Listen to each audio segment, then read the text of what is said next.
Hey everybody, how you doing today? It's Tony Boombots. Please excuse the little noise in the background. It's an air conditioner. I'm out in my workshop today and wanted to put together a little video. First, I guess first we should show what I'm carrying, okay? For starters, my main carry today is the Asher, I believe it's called the Spiro. And then in my slip joint for today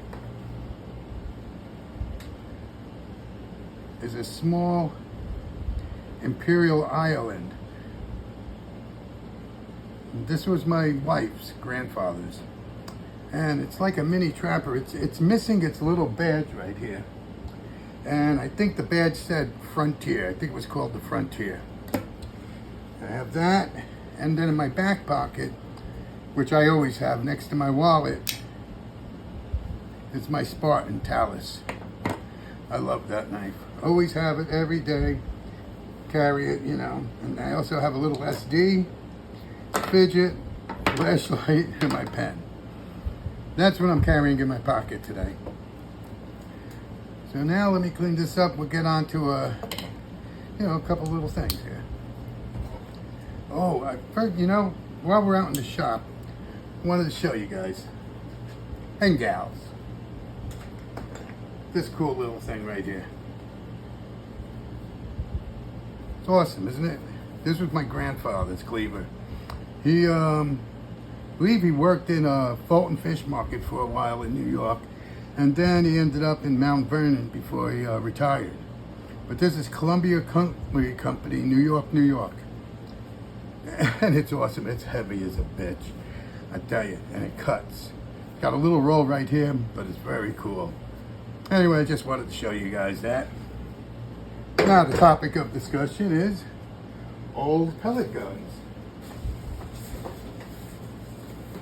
Now, I got this guy here, probably around 1979, 1980. This is a Crosman Medalist. I always loved this gun because it's pump action, 22. And so you never needed to buy any of the cartridges for it. You pump it up a few times, cock it back, safety off. It's awesome. Love this gun. It's got a lot of use. I mean, this gun here is over 40 years old. And one time, I tell you, I had a woodpecker, and I don't like hurting animals unless, I'm going to eat them or something. That's why I don't deer hunt no more. I'm not big on venison.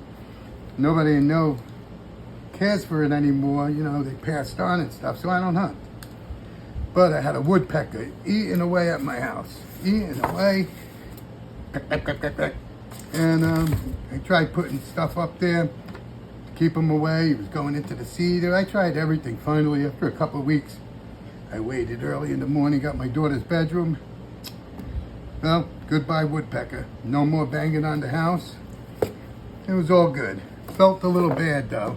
If you talk to my wife, she'll tell you I felt bad for a while. But he was eating the house up. What could I say? Anyway, it's the original box and it's pretty cool. About a year after this, maybe 2 years, I bought this. 38T Crosman. They're both Crosmans. This is a 177. I don't know if I said it. This one's 22. This has the cartridge system in it. The little CO2 cartridge.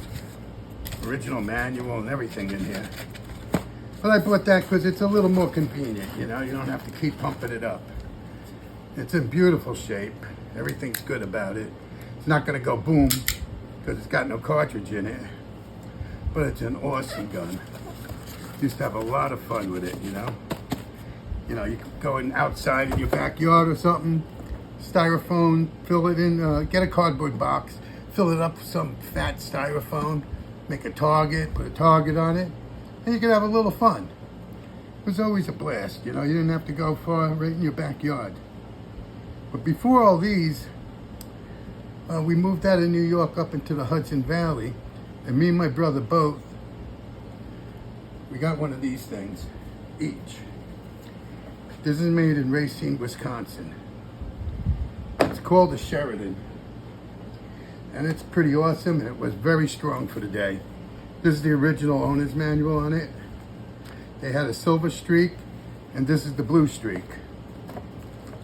The blue barrel, all that. Used 5mm or 20 cal pellets. You know, this you pumped it up once, cocked it back, safe off, boom, it's shot. Always a great gun. We used to go target practicing a lot in the woods, and then one day, a couple of years after we owned them, you know, we'd go out in the woods, you know, every couple of days or on the weekend, us and our friends.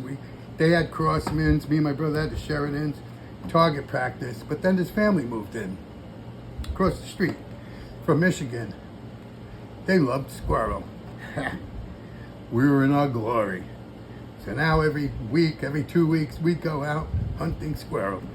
Shoot about a dozen of them, bring them to them, clean them, cook them up whatever way they want them.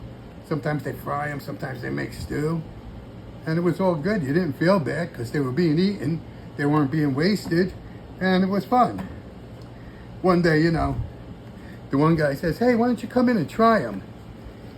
I didn't want to try it. He's like, it tastes just like chicken. Oh, what the fuck? Why don't you just eat chicken then, right?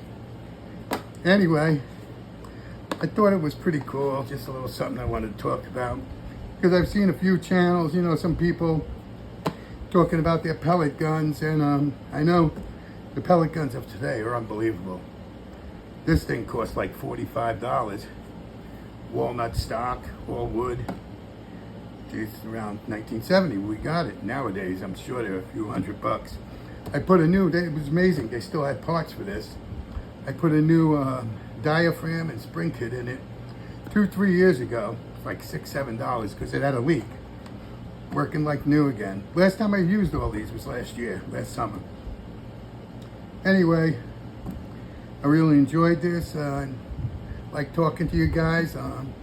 Hope you enjoyed this video, and please subscribe to Tony Boombots. Thank you, folks. Have a great day.